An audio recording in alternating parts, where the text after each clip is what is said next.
Welcome to the Lock Shop with Nielson and Hustler.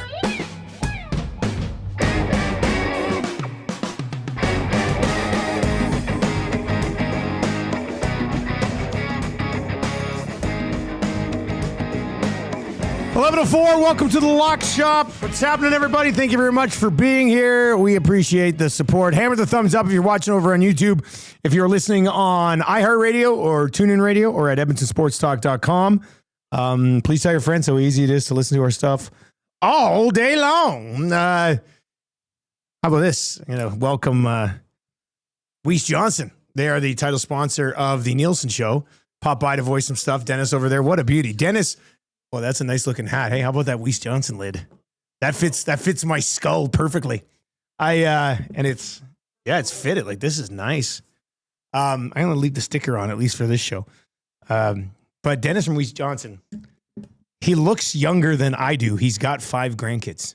I couldn't believe it. Do you think I don't know, Trev, you were there. I was stunned. I was like, come on, man, you don't have 5 grandkids. That was a genuine reaction. Yeah. Did he that doesn't make sense to me. I think he said he's 9 years older than me.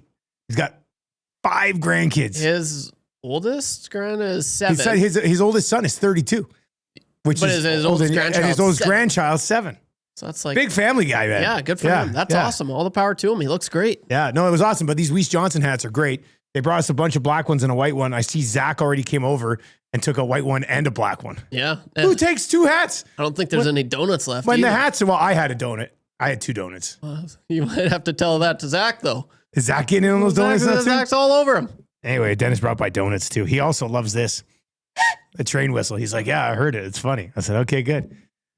People know. People get it, which is nice. We're going to set up the Thursday nighter. Obviously, that's a big one. Tomorrow, it will be a Wannick and Hustle in the Lock Shop. Mind you, I think I might pop in for like 10 or 15 minutes just to drop some NFL picks. I don't want to miss week 2 of NFL picks, and I don't want to give them today. So I'll let the boys do their thing, and then maybe I'll just hop in quickly for like 10 minutes at the end or something and dish out some picks. I think I'll be able to find some time tomorrow on the road in Vancouver, but we will see. You can text us anytime at 780-218-9999, 780-218-9999. Edmonton Sports Talk, and of course, the Play Alberta Lock Shop is brought to you by Play Alberta. Why limit your choices when you can have it all? Play Alberta is your go-to app for casino games, sports betting, lottery, all in one place. With easy access to real money games, you can enjoy everything Alberta has to offer right at your fingertips. Download Play Alberta now. Start playing today. Use the code EST Sports. Deposit $50 and get a $50 free bet. They've also got improved odds for all North American major leagues, including the National Football League. And it's all more convenient than ever with a new and improved Play Alberta app. Let's take a look on the ESD specials page before we bring in Huss on what we already have kicking around. I just sent over my play of the day. I hit the play of the day last Thursday. I hit the play of the day on Monday. So we're trying to go 3-0 on the NFL primetime plays of the day. I didn't do the Sunday one because, it's Sunday. But I've sent it over to the boys. I don't know. I'm going to get a little bit of a boost on it. Here's what we've got on the specials page right now. Jay's play of the day yesterday was a boost on the Elks money line from plus 148 to plus 178. And that still stays up today. And then my early bird bet from the Nielsen show this morning, Deebo Samuel, 5+ receptions. So over 4.5 receptions. Matthew Golden, 3+ receptions. So over 2.5 receptions. So Golden over 2.5, Deebo over 4.5, and it's plus 210 on the EST specials page. And then I just sent over my play of the day, and when it is up, I asked for a bit of a boost on it, and it's going to be Deebo Samuel over 4.5 rushing yards. That's it. Deebo over 4.5 rushing yards. Might only get 1 or 2 carries, but I think with Bill Krosky and Eckler as running threats and Jaden Daniel as a running threat, I think they can probably sneak in a Deebo run or 2 and catch Green Bay off guard a little bit. So I like Deebo over 4.5 rushing yards in this game. And I love the way he was used in week 1 as they try to get Terry McLaurin back up to speed. Got some CFL stuff as well. We'll get into that a little bit. And of course, I think one of the first comments in the chat today, and if you're watching over there, hammer the thumbs up for us. Let's take the Lock Shop to that level of at least being nominated for an SD. Mitchie R over the chat says, Hoffman is a bum. Maybe we start with the Jays. Let's bring in Huss, who is wearing a baseball jersey today. Huss, what's up, my man? Oh man, you just took me back to last night. You don't want that. I'm sorry. That was harsh. Oh my God, Hoffman is just the human roller coaster, man. He's too inconsistent. One night. It just seems like if he's going back to back, one of the games will be good, and one of the games won't be. I mean, listen, it was one hit, one bomb, but I mean, you need your closer. The Jays. What was the stat they showed up at the end of the game? They've given up, I want to say, 22 home runs in the ninth inning or something like that. It was a startling stat, worst in the majors. Well, and then Hoffman last night extended his own Blue Jays single season record with his 13th home run allowed in the ninth inning or later. And then one of our local guys here, Brian Swain, tweeted out, Hoffman has allowed 34 runs this season. 76.5% of them, 26, have just come off the home run. Like, Huss, I don't know. Like, don't they have to give somebody else a chance to close games before the playoffs roll around? Or is this just a straight up sink and swim with Hoffman? Well, okay. I mean, I would be fine with that. But this is the question for you and the chat for you Jays fans. Who's the guy? Who's the next guy up? I'd probably give Varland a chance right now. I mean, just somebody else. Just give somebody else a look. Varland was the guy that I thought would probably turn into it, and then he gave up runs in like 5 or 6 straight outings. So, like, I mean, Sir Anthony Dominguez. I'm a Yariel Rodriguez guy. I mean, I think that he has been very, very versatile for them. But again, I don't know whether that's enough to close against top teams in the big moments come playoff time. They may just have to keep on hitting the ball a little better than anybody else, because it is a concern. And like these Blue Jays games, they are not over until the 27th out has been recorded. Highly entertaining. I mean, there's that, but my God, I mentioned it on our show this morning. I saw a headline on TSN last night after the game. It was a little ways down, but whatever. I was scrolling through the site, seeing what was up. And one of the headlines was, should Jays fans be concerned about Hoffman? And I was like, come on, what are we doing here? Like, we're just stating obvious facts on the website now? Like, of course they should be concerned. I feel like it's so predictable that you're going to be on Winnipeg Sports Talk and I'm going to be on EST doing the Nielson Show. We're going to be sitting here in the lock shop the day after the Jays are eliminated from the playoffs going, well, they should have got a closer. Like, it sucks that we can see the inevitable downfall of the group. Like, it just. Well, I mean, listen, they did pick up some good they picked up some arms. Yeah, exactly. And I mean, the outs all count. It's just like, who's going to be able to step up in the most big high leverage minute? Yes. So we will see about, well, I mean, they got to get this win tonight. Yeah, I was going to say, I've been so focused on this Thursday night, or I haven't even looked. They're minus 161 favorites tonight. Totals at 8.5. What do you think about tonight? Let's get it up here. We got Gosman on the hill. He was so good in his last game. That's a good thing. Christian Javier for the Astros. So yeah, the Jays have been big favorites in all three of these. They have been, all three. Going to get it good, but I was kind of thinking for a first place team like Houston, you were thinking it'd be more like 120, minus 120, as opposed to like the minus 150s and minus 160s. Yeah. But here we are. This game starts in 2 hours, by the way. So if you are going to get on the Jays today, afternoon, afternoon game, 3:07 Eastern, 1:07 Edmonton time, 2:07 in the Peg. Tell you what, let's just click on Gosman here for a minute, because trying to think of his last start. Here's Kevin Gosman. Shane Smith. That's not Kevin Gossman.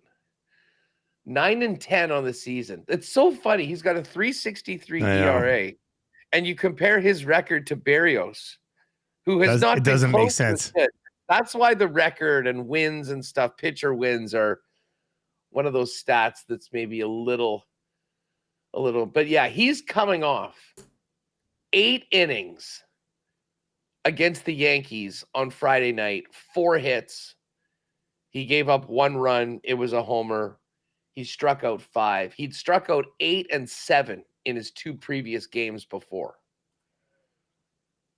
I mean, I'm seeing what are you seeing on the Gausman strikeout? Let me take a quick peek here. Let me bring it up. Let's see. Strikeouts.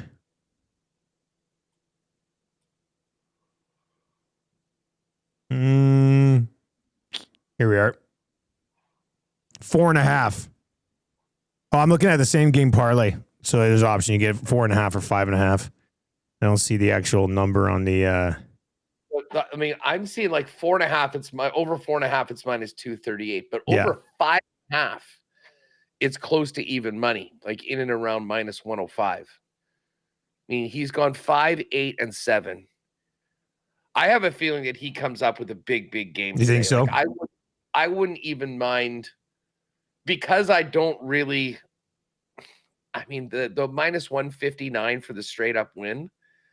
Maybe this is a day that the bats get going. They've been really good on getaway days. I went to that game, the game that I went to there against the Phillies. They put up about a dozen in that game. Maybe we ride with a Gauze. Maybe it's a money line play today, or a run line play today. And Gauze on the strikeouts? Yeah, I mean, if you want to put it together, you could. Or go Blue Jays. Just on the run line, plus 127? Gausman over 5.5. I mean, no one really hit last night. There's no one really coming off a really big, strong game. I mean, the hits were few and far in between. But I do think Vlad gets back out there and gets after it. What do we got for Vlad? Yeah, Vlad's basically even money over 1.5 total bases. Tough day for Kirk too, man. He had that hit. He just basically plunked the pitcher right in the ass on that play in the I mean, if that thing is like 2 feet higher, 3 feet higher, it's right up the middle. It's a single, and the Jays are laughing. Ernie Clement. Altuve at plus 135 is interesting. Not that I really want to line on any of the Astros here. And by the way, George Springer, I know he had that strikeout last night.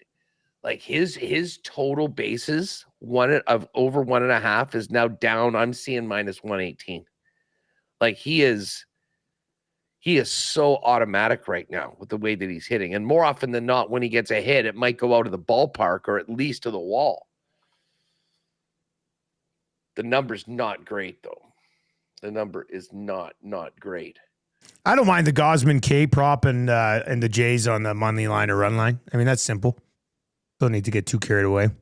Yeah, well, I mean, again, with the run line at plus 130 or whatever that number is, in and around that, you add the Gausman. I mean, they are somewhat correlated. Yeah. So it wouldn't be like a regular parlay. But again, they take good care of you there. They'll get a little boost. Yeah, we'll get a little bit of a boosteroo. That'll be good. Okay, well, before we get to Thursday night, we'll spend a lot of time on the Thursday night. I have a lot of fun this morning. Been a busy morning around here, but I found some good time to sort of dive into some props, and pretty fascinating with the way that they're going to handle that Commanders backfield and some of the different numbers you can look at. But I do want to, let's quickly hit on the CFL hustle. I'm not here tomorrow. However, I will be in Vancouver, and I think I'm going to try to hop on for like 10 minutes with my NFL picks for week 2. So just a heads up, it'll be you and Maddie, and I'll try to connect at some point in the morning there. And I don't want to miss week 2. I don't want to miss any NFL picks, but we got to bounce back. Yeah, exactly. Massive bounce back week loading. Some bigger numbers this week too. So go ahead. No, I was going to say, let's go. Yeah, I was trying to do a survivor pick. Oh yeah. And I stayed away last week from the Eagles and the Broncos. Just because, I mean, every year, one of the Who'd you take last week in your survivor? Who'd you go with? I took Pittsburgh. Oh. Thank you, Chris Boswell. Thank you, Chris Boswell. You got saved in week 1 by a 60-yard field goal? Yep. Maybe Yes, it's meant to be, buddy. Maybe it's meant to be for did. old Huss this year. Yeah. I'm pumped. I've never really done a survivor pool before.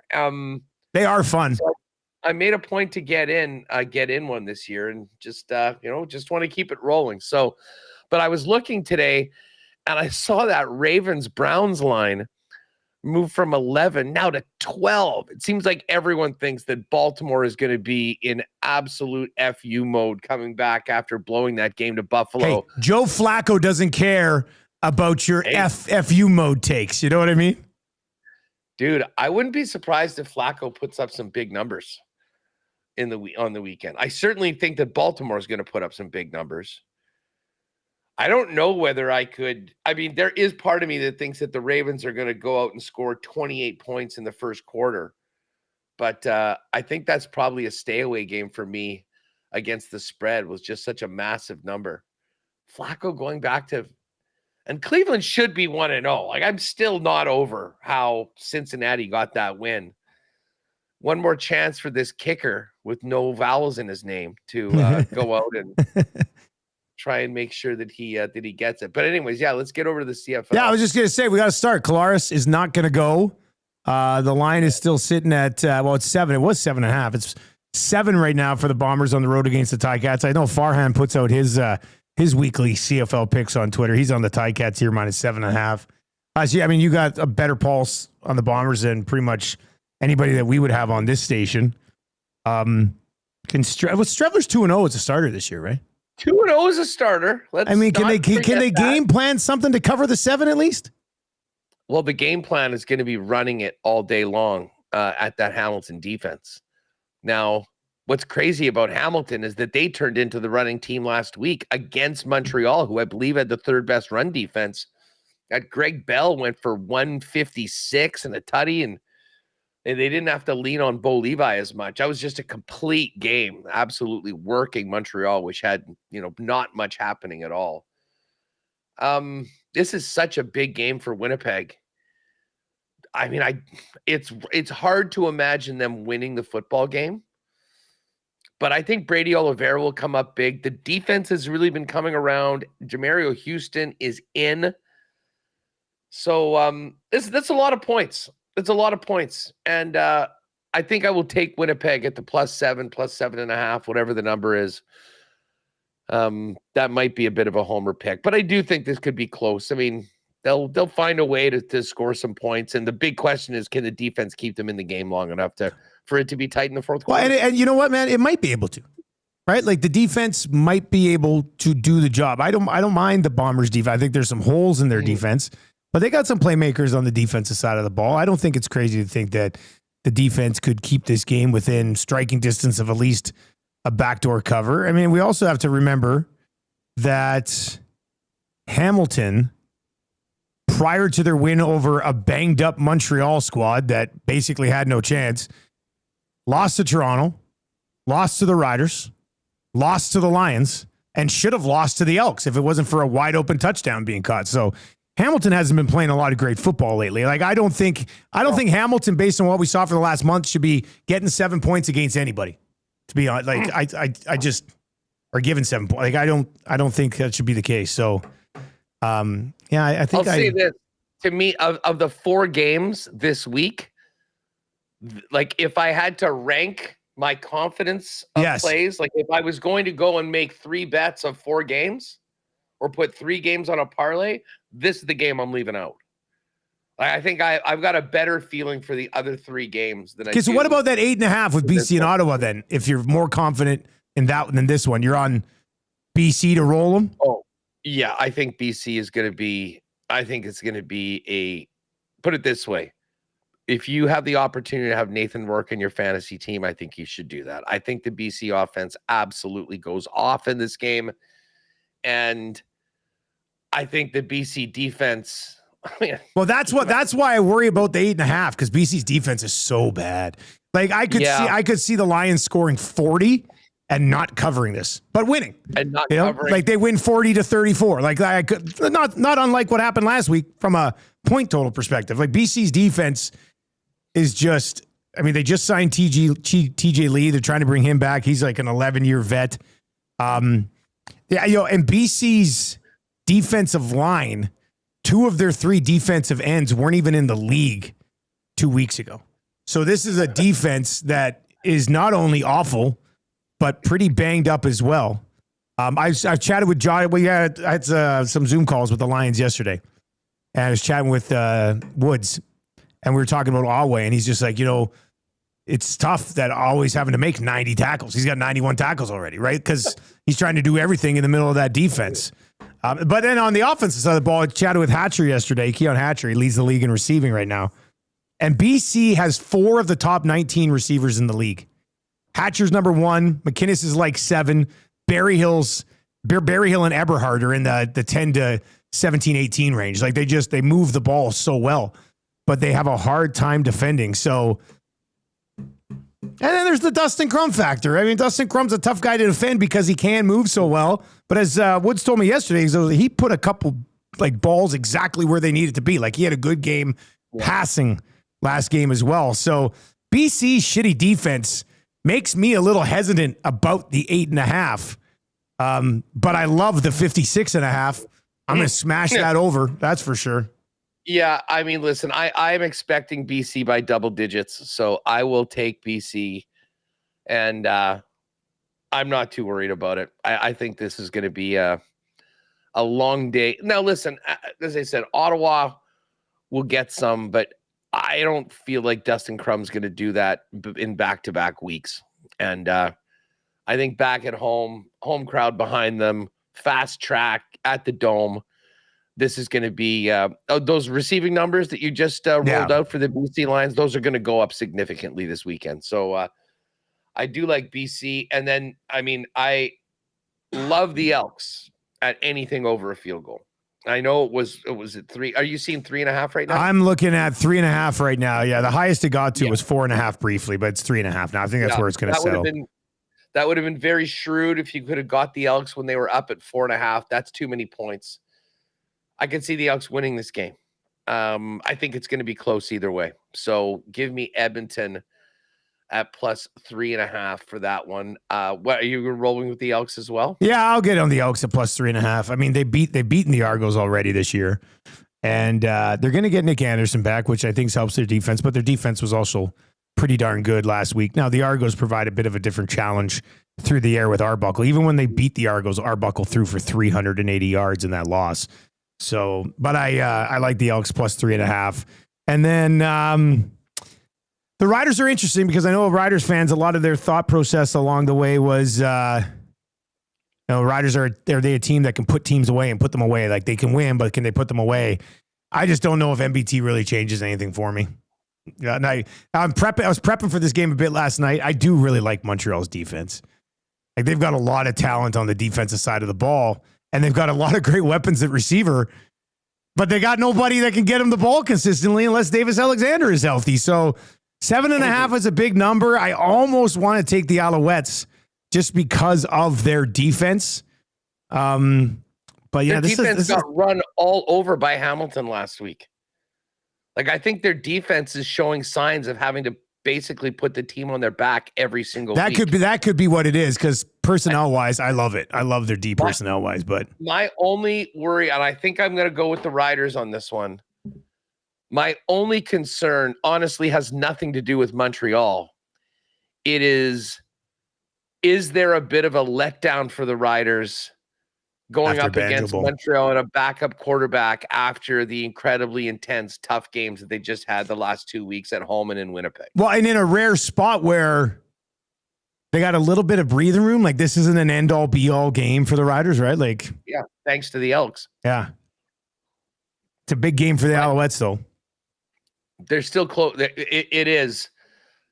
But I just think Saskatchewan is just in another tier, maybe 2 tiers above. Like with Davis Alexander out, I think I'm going to take the Owls plus the 7.5. I don't know. I don't know why. I can't even justify it. But Maybe it's because as the play-by-play guy, I want to call a tight football game. Maybe that's what it is. Maybe I'm like, I don't want the Riders to. You're doing two? Yeah, I'm doing BC Friday night, and then like a 6 a.m. flight from Vancouver to Regina on Saturday, and then briefly to the hotel, and then over to the stadium to do the Riders and Alouettes. So, yeah, football games on back-to-back days with travel. Like, my job's awesome. I absolutely love it. This is not me really wanting to complain, but back-to-back football games, not many guys do it. Like, it's very rare. Like, you don't see them do it. South. Everybody has their game of the week, and that's back-to-back football games. That's a ton of prep between games, man. It's and then traveling on top of a game day, it's tough. Like, I'll legit say it. Like, back-to-back football games are tough. It's tough to do. Hey, you know what? I'll give you that. Travel's real. Those are not close places. At least you're not crying about not having any weekends this summer. It's part of having a job, Dusty. Just a heads up. I have no idea what you're referencing. Let's move along to the Thursday nighter. Hey, let's move along to the Thursday nighter. So yeah, I'll probably get on the Alouettes in that one. This Thursday nighter, man. This is. I think. What do we have next week? I was listening to. I was listening to a podcast on the way in this morning. What's next Thursday night? It's Miami and somebody. Miami and Buffalo. The week 3 game is the Dolphins and the Bills. Yeah. What'll the line be for that in Buffalo? 12. I mean, let's see what happens with Miami this week. But although the funny thing is that this is probably a great, like, when Miami got their schedule, they were probably so fired up that they're on a Thursday night in week 3 against the Bills.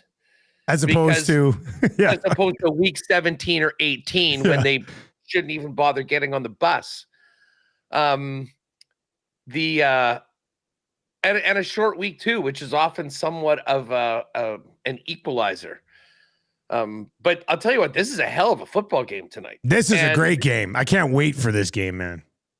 And you know what's interesting? Do you have 3 or 3.5? And what's the I am looking at 3.5. I think, yeah, it's been 3.5 for all day today. I think yesterday too. At minus what? 3.5 at minus 101. Packers minus 3.5, minus 101. Commanders plus 3.5, minus 116. The total's 49. 3.5 at plus 116 is actually minus nice. 116. Minus 116.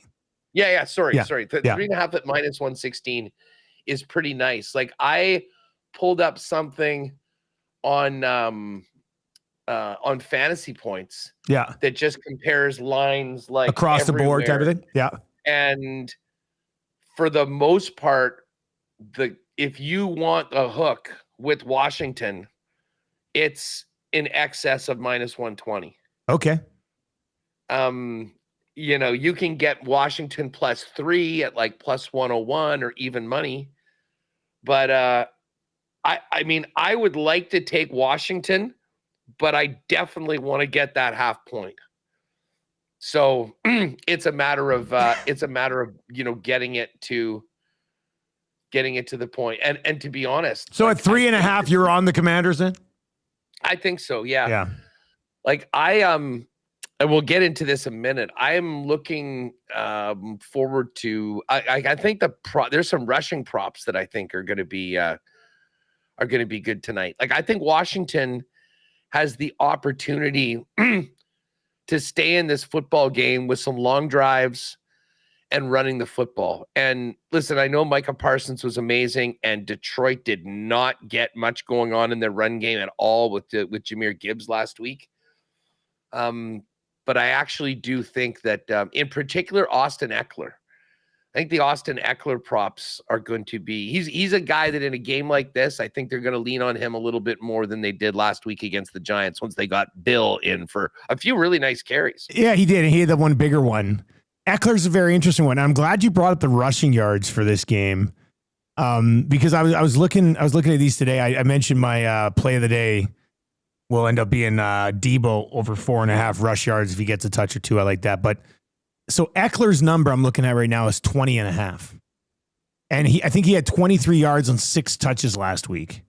I mean, I think this is a bit of an overreaction to the game that Krosky Merritt had last week. And he's going to be involved too. Like, don't get me wrong. Like, They're both going to be involved. But when I saw the Eckler, so just from a rushing perspective for the Commanders, Eckler's sitting at 20.5, Merritt's at 41.5, and Daniels is at 46.5. And I think it's been an overcorrection and a little bit disrespectful to Eckler to see him at 20.5. 100%. I think people, and listen, this happens all the time. I mean, NFL is a total next man up league. Everyone was all horny for Bill throughout the fantasy season. They didn't know who he was. And then all of a sudden he's getting picked and he's rocketing up draft boards and all the experts are saying, don't sleep on this guy. And then he goes out, gets 10 carries for 82 yards and a touchdown and looked great while doing it, which is awesome. But Austin Eckler is still a big, big part of this offense. I mean, it's going to be frustrating, I think, for fantasy players this year because I think we really will see a pretty even split, at least in touches. Maybe not necessarily directly rushing carries or receptions. Eckler's probably always going to be a guy that does a little bit more damage in the air. But when we think about where Austin Eckler is in that offense, how important it is for them to be running the football, I'm definitely in on the Austin Eckler over for this one tonight. What other props do you like, buddy? What else are you looking at? You know what? The other one I like actually is Jordan Love. Over, I'm seeing 5.5. What do you have for a rushing? 4.5. Total? I got 4.5 at minus 123. Okay, excellent. Well, listen, 4.5, 5.5.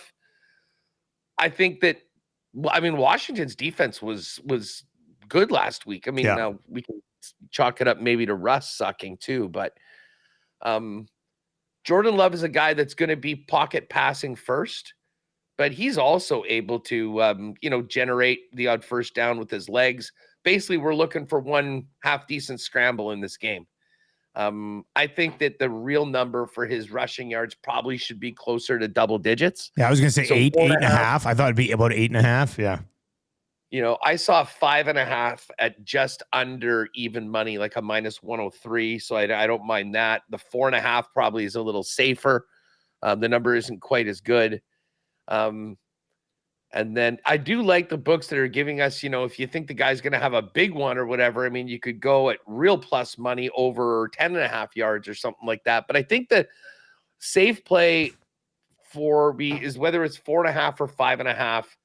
The Jordan Love rushing yards is something that I'm definitely getting on tonight. What do you think about the 46.5 for Jaden on the other side of this one? He had 11 carries last week, was well over 60. Well, the funny thing is, I don't know what your theory on this is, but I'll throw this to you. Okay. For a guy like Jaden Daniels, who is electric when it comes to his agility, he has the great speed. When you have a pass rusher like Micah Parsons coming, is that going to force Jaden Daniels into taking off a little bit earlier and maybe a little bit more often? So as I mentioned to you, I spent a lot of time looking at the rushing props specifically for this game. And that was probably the first thing that came to my mind was, is Parsons going to somehow not spy, but contain or cause issues for Jaden Daniels? Or is Jaden Daniels going to see where he's coming from and just be like, I'm out of here, we'll go the other way? And if that's the case, so last week it was 11 carries, and you can go get to rushing attempts as well. And I think his rushing attempt number is 8.5. Where's rushing attempts? Rushing attempts here. So these are the rushing attempts numbers for this game. So Jaden Daniels over 8.5 is minus 145. Eckler's 5.5 at minus 141. Bill Krosky's 9.5. Jacobs is 18, obviously. And then they got Jordan Love at 2.5. And I mean, if he runs the ball even 2 times, he's probably going to get those yards that you were looking for. But so I went back to Jaden Daniels last year just to kind of get a peek at this in the regular season. And just go back like his last 8 games in the regular season last year. Win over Dallas, and they won. Well, let's do this. Their last 5 games of the year were wins. He ran 4 times for 27 yards. He beat Atlanta in overtime, carried the ball 16 times for 127 yards. Beat Philly 36-33, ran the ball 9 times for 81 yards. Beat the Saints 20-19, ran the ball 11 times for 66 yards. And then they doubled up the Titans at the beginning of that run, and he ran the ball 9 times for 34 yards. I mean, the Philly one's kind of interesting because they had a pretty good defense last year, and he ran for 81 yards on them with some decent pressure, right? I think that's probably that group there. Well, even I guess Dallas. Well, Dallas, that would have been Micah at the end of the year last year, I guess. Yeah. 4 carries for 27 yards in that game. I don't know if we want to link that in, but was he playing then? That's what I'm wondering. That's why I'm curious. Like Daniels is playing, but was Micah in that game? Like I think the more pressure Jaden Daniels gets on him, the more likely he is to run. Mind you, Daniels, I think, came out of that game partway because he only attempted 12 passes and he only ran the ball 4 times, unless they just handed it off a bunch. Okay, sorry, Huss, go ahead. Sorry, I interrupted you there. But I'm just thinking that I guess my line of thinking is that with Micah Parsons out there more, especially on third downs, they'll know exactly where he is. And it wouldn't surprise me if they even put in a few more designed runs for Jaden Daniels, going the exact opposite way of Micah Parsons, where by the time Parsons catches up to him, he's 8 yards down the field. So I actually do think that Jaden Daniels is going to have a strong, I mean, I could see him pushing 50 yards on the ground today. I was just looking at the long rush.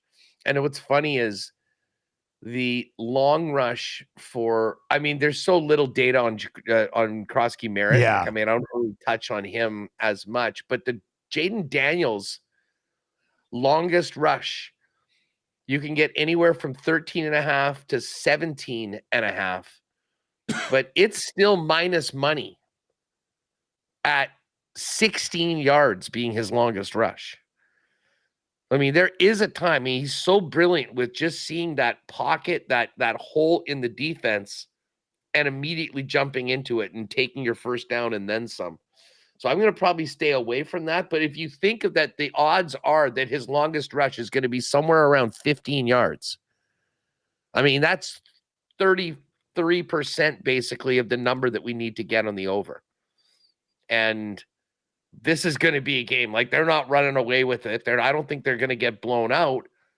So, I mean, I think every yard is going to be important. And I really do think that they're going to probably lean on him quite a bit. Like, the loss of Kenny Clark didn't show up as much in week number 1. I'm still, for me, the jury's still out on whether the Packers can consistently shut down runs up the middle. And then, of course, Jaden Daniels is just a different beast. I mean, you just mentioned what he did against Philadelphia, arguably the best defense in the National Football League last year. So, I mean, I'm certainly not fading Jaden Daniels when it comes to anything to do with rushing in this game. But basically with the numbers of where they are, the Love and the Eckler overs, I think are the ones where the market and the line gives you the best value on an over bet. Okay, so we'll put together a little parlay here in a second. Huss, I got to get your thoughts on this total. Sits at 49. 49. I'm wondering, because you said you think the Commanders can stay in this, like, maybe a path to victory by running the ball, right? And I'm wondering if they're able to do that. Can they still pace to an over here at 49? Or is it going to be an under? Like, is it a 47 type of thing tonight? Well, this is it. I mean, are we talking 27-24? Or are we looking at something more like 24-21, 23-20? I think I'm probably in the 24-21 type of range. But I am too. And here's the other thing. With the amount that I think that they will lean on running the football, that drains the clock. And they're going to be looking to have some long drives, basically what the Colts did last week, 14, 15 plays. And Washington did that very well last year. And the biggest part of it is that Daniel's ability to get whatever they need to on third down and keep the chains moving. So yeah, I think if the total's 49, I'm on the under. I'm just trying to see here. I should know this because I watched a good chunk of the game, but how much did Green Bay officially run the ball last week? I got it right here. Jacobs had 19 carries last week. Yeah, Love had the 3 carries in total. Yeah.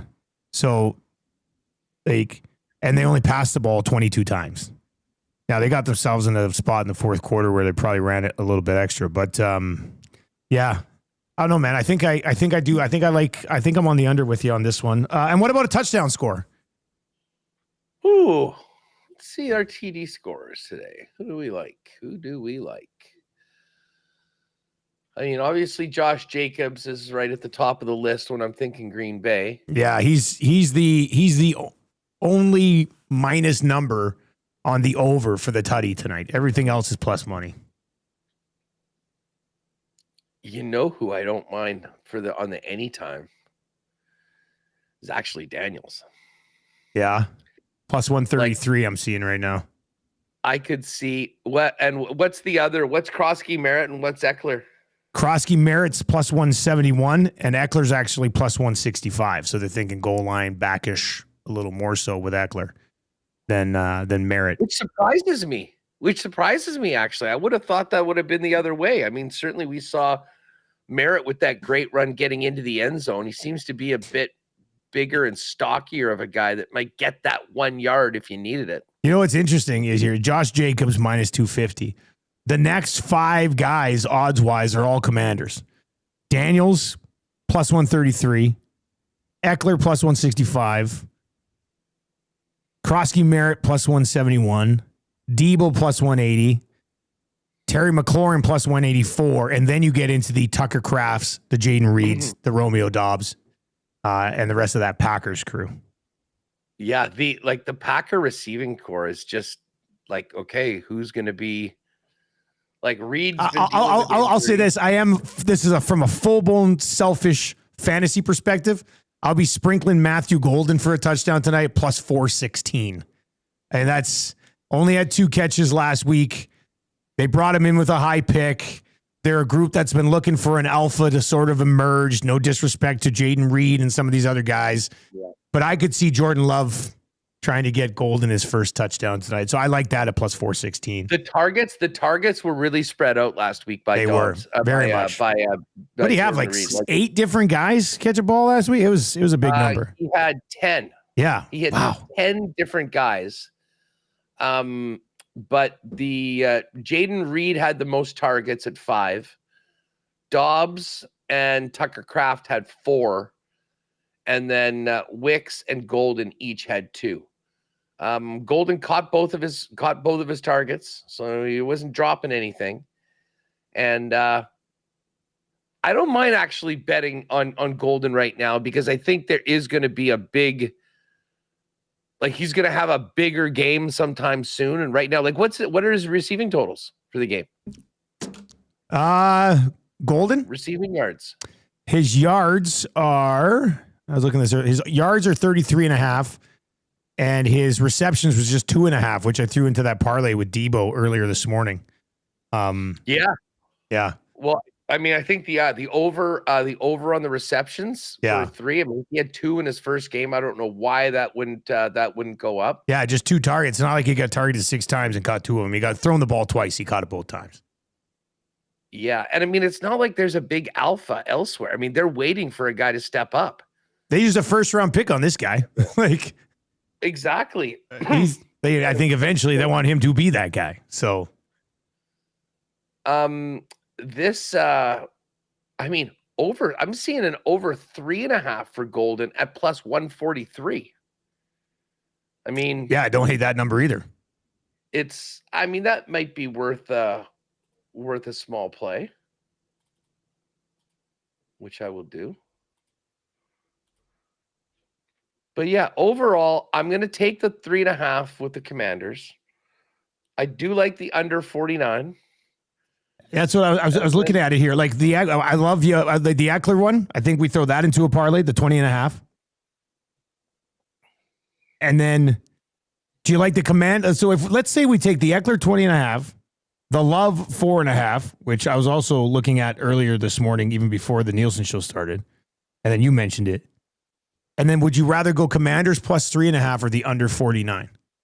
Let's throw one of those two in there. Let's throw a side or a total in with these. I think we go under 49.5. Because you're going to have to have it on a half point, I'll be able to move it. Push. Yeah. I think that's what we go with. And then, send that over. Regardless of what happens with the game, I mean, we've obviously got our picks in. But I mean, to me, like I'm seeing here, that minus 116 though at 3.5 is a good number if you want to bet the Commanders. Because like on this fantasy points thing, I can see it's around like about 120 is the best number you'll get at most places if you want Commanders. And in a lot of places it's minus 125, but it's minus 130 on the 3.5, or it's just gone to 3. So listen, if you want to bet the Packers, I probably go, get on a 3 at a more reasonable number, just because this could be a field goal game. Like Jaden Daniels finds a way to keep his team in football games. He does, right? Gives them the chance to win. Now again, 3-4. I mean, there's a few lines this week of that area. But I think overall the under 49.5 with a couple of those rushing props, I think that puts together something nice. It's coming up in WST, buddy. Well, we are going to hear from Jonathan Taves today. Oh, no big deal. He's been skating all summer. He's been skating with the fellas down at the rink in the captain skates. So probably right around now, he has been speaking to the media. So we're hopefully going to have that. We're going to hear from Adam Lowry, how his rehab is coming along after his hip surgery. Ken Weeble join us, Rowicki.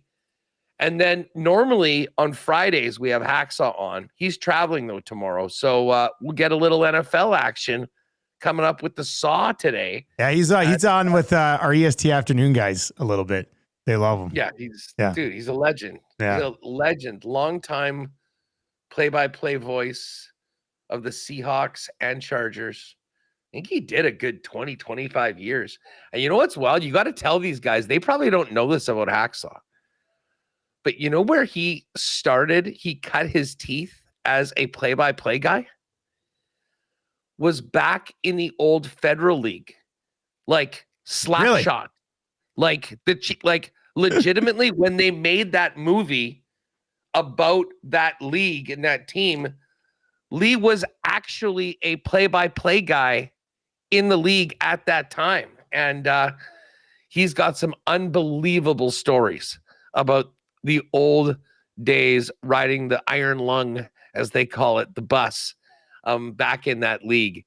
And then obviously he's had an incredible career, and now kindly makes time for us. His site is unbelievable. I mean, the guy's just addicted to the game. I mean, LeeHacksonHamilton.com. You got to check it out. He's like, for you doing a morning show, you could literally fire that up and you'll just have the full rundown of everything in front of you every day. Hacksaw's headlines, the best 15 minutes. No, he's a beauty. So yeah, he's going to come on today, and we'll get some picks in for this game tonight, and get ready for the big one tomorrow. So yes, I'll get on with Iwanic. We'll dive into all of these lines.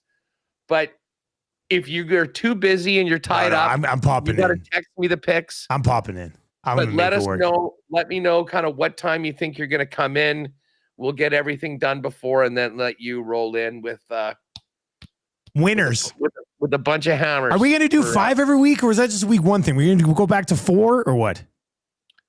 I mean, 5 might not be bad, because that is all the super contests do 5. They do 5 too. Yeah, no, I mean, I'm okay with 5. It just gives us as guys that are, we should say, I mean, you don't have to bet every game on the board. Yeah. Like for our picks, I mean, I guess maybe we go with our top 5, our top 4. We can figure that out. I think we want to do that every week. But again, just because you usually bet this many games, if there's bad lines or you don't feel good, like there's no gun to your head saying that you have to go and bet every game. So I say maybe we have some discretion this year, minimum of 4. But if you want to, 5, we go if you 5. want to, we'll take it. I like that. All right, man. Well, I will try to catch up at some point tomorrow. Yeah, have a safe flight, pal. There you go. That is us from Winnipeg Sports Talk. That's going to get fired up here right away. And let's take a look. They've got a few of our specials already thrown up. I just sent them the under 49. I moved it a bit. I said, let's get under 50.5, just in case. I'd get it boosted a bit. Under 50.5, Eckler over 20.5 yards, Love over 4.5 rush yards. And then our lock shop MLB parlay, Blue Jays to win, Gosman 6+ strikeouts is plus 220. The early bird bet from earlier in the day, Debo 5+ receptions, Golden 3+ receptions, plus 210. The grandest of parlays from the DGen Den will be popping up on the EST specials page as well. If you've not yet used our code this month, it is EST Sports. PlayAlberta.ca. You can put the code in on the website or on the app. You go to make a deposit. It'll say enter code. You hit EST Sports. You will get a $50 free bet with a $50 deposit. And when I hop on with Huss tomorrow, we will do some of those touchdown parlays or touchdown scores as well. Maybe we'll get Maddie in on that too. So that should be a lot of fun. Reed Wilkins is going to slide in for me on 2 guys and a goalie with Gager and Cass today.